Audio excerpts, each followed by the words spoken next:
उसकी सखियां उसे कमरे के अंदर धक्का देते हुए वहां से भाग जाती है। इस सारे शोर शराबे से कुंवर ढोला का ध्यान भी दरवाजे की तरफ चला जाता है। देखा तो मारू खड़ी थी। उसके रूप रंग और चेहरे पर छाई शर्म की लालिमा देख उसे समझते देर न लगी कि ये उसकी पत्नी मारू ही है।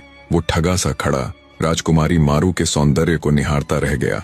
बेचारी मारवण मारे शर्म के धरती में समाई जा रही थी।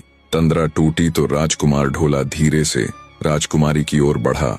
राजकुमारी मारू ऐसे सिर झुकाए खड़ी थी मानो फर्श की वो बारीक दरारें ही उसकी दुनिया की सबसे दिलचस्प चीज हो।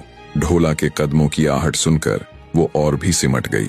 क्षण भर के लिए ढोला उसके सामने जाकर खड़ा हो गया। पूरे कमरे में सन्नाटा छाया हुआ था। उस गहरे सन्नाटे में उन दोनों के दिलों की धड़कनें बड़ी ही तेजी के साथ गूंज रही थीं। ढोला ने बड़े ही प्रेम पूर्वक राजकुमारी मारू की ठोड़ी को पकड़ते हुए उसके चेहरे को ऊपर उठाया। ये पहली बार था जब उन दोनों की नजरें एक दूसरे से मिली थीं।